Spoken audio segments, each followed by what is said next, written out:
সালমান শাহের হত্যার বিচার যদি 29 বছর পরে হয়, আল্লামা সাঈদীকে ইনজেকশন পুশ করে হত্যা করা হয়েছে, সেই বিচার কবে হবে এটা বাংলার মুসলমান জানতে চায়। সালমান শাহের দিকে তাকাও, মারছে কে? ওর বউ তারে মারছে।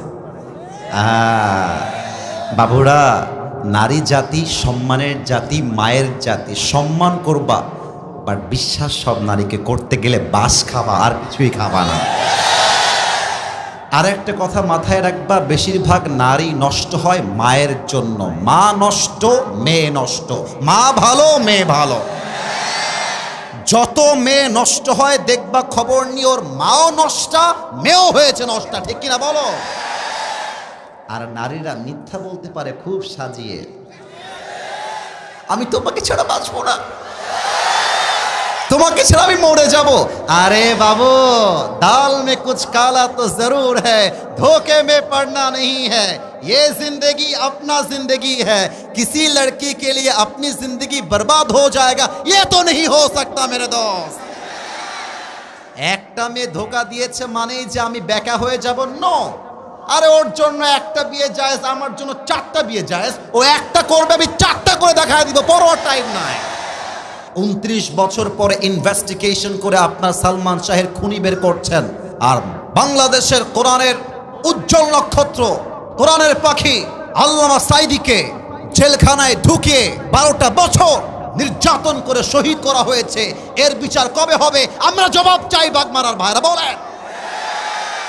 ও, নায়কের বেলায় দরদ উথলায় পড়ে, আলেমদের বেলায় দরদ উথলায় না। কারণ আলেমরা তো ভারতের দালালি করে কথা বলে না। ভারতের দালালি করে কথা বললে আলেমদের দাম বেড়ে যেত। মাথায় রাখবা, এই বাংলাদেশ ভারতের জন্য স্বাধীন হয় নাই। এই বাংলাদেশ স্বাধীন হয়েছে মায়ের ইজ্জতের বিনিময়ে। এই বাংলাদেশ স্বাধীন হয়েছে হাজারো যুবকের বুকের তাজা রক্তের বিনিময়ে।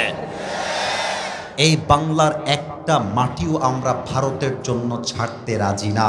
আল্লামা সাঈদী বলতেন, বাড়াবাড়ি বেশি কইরো না, গাছের আগায় আছো, গাছের আগায় থাকো। বেশি বাড়াবাড়ি করলে একটা ঝাঁকুনি মারবে, মামুর বাড়ি দিল্লি গিয়ে পড়বা, ওই দিল্লি গিয়ে তারা পড়েছে, ঠিক কিনা বলে? অতএব সালমান শাহের হত্যার বিচার করলেই হবে না। আমার এই বাংলার মাটিতে যত আলেমকে গুম করা হয়েছে, যত আলেমকে নির্বিচারে হত্যা করা হয়েছে, প্রত্যেকটা হত্যাকারীকে বাইতুল মুকাররমের সামনে দাঁড়িয়ে ফাঁসির কাস্টে ঝুলিয়ে হত্যার রায় পাশ করতে হবে। হাত তুলে বলো সবাই, ঠিক কিনা?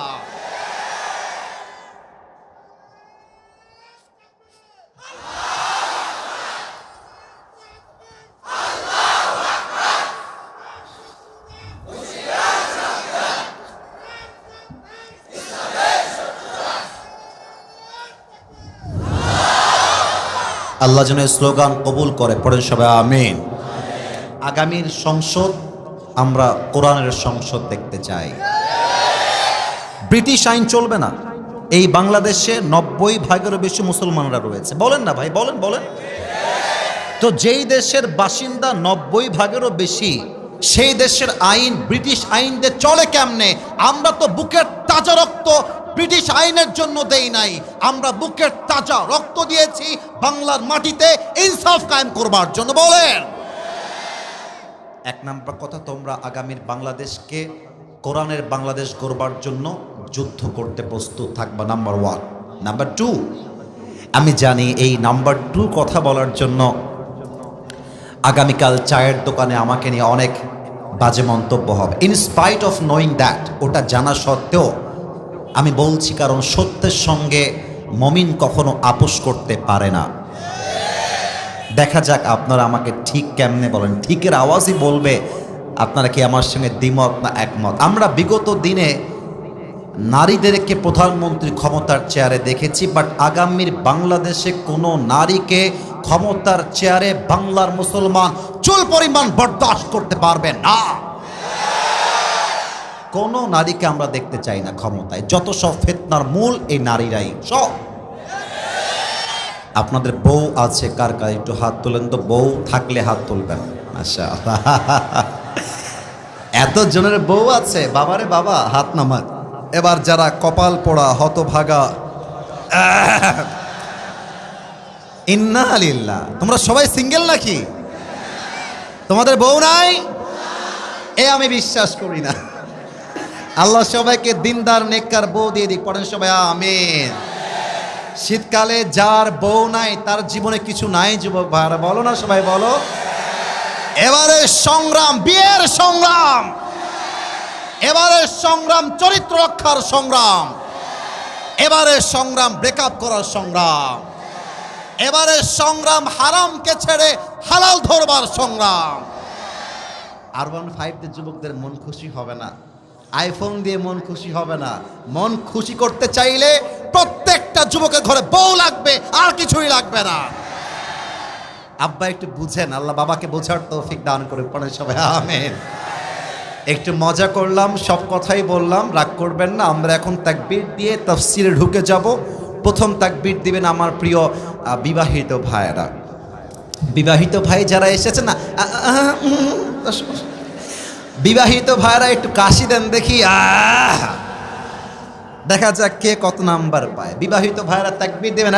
এই সিঙ্গেল তোমরা no sound, you just have to keep quiet, চুপ থাকো, তোমাদের time is coming, very soon is coming, একটু সময় নাও। বিবাহিত ভাইরা নারে তাকবীর। আপনারা নাম্বার পেয়েছেন 65।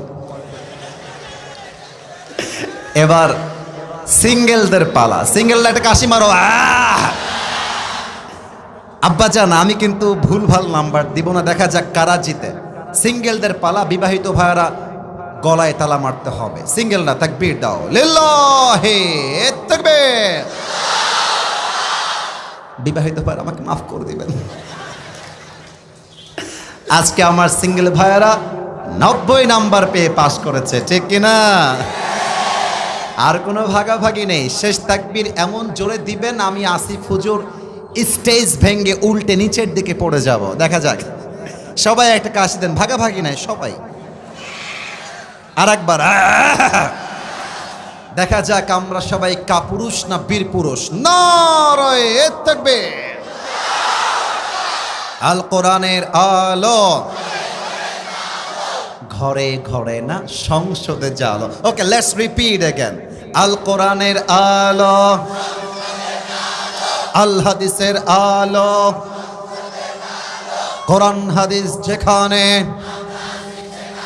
আলেম ওলামা যেখানে, রাজশাহীবাসী যেখানে, বাগমারাবাসী যেখানে, আল্লাহ যেন কবুল করে, পড়েন সবাই আমিন। এখন তাফসীর শুরু হবে। কেউ যদি উঠে যায় ওর লুঙ্গিটা টান দিয়ে ধরে বসায় দিবে, তবে লুঙ্গি যেন খুলে না যায়। আপনারা কি যাবেন না থাকবেন? থাকবো, আওয়াজ আসে নাই। যাবেন না থাকবেন? আর যে উঠে যাবে সে বউ পাবে না। সিদ্ধান্ত আপনার। আপনারা কি বউ চাই না কি চাই না? আরে যার আছে তার না, যার নাই তার। আপনার একটা বউ, এইটাই এনাফ। বাংলাদেশের প্রেক্ষাপটে এক বউ সহ্য করা যায় না। মানুষ দ্বিতীয় বিয়ে করে কেমন করে, ঠিক কিনা বলো?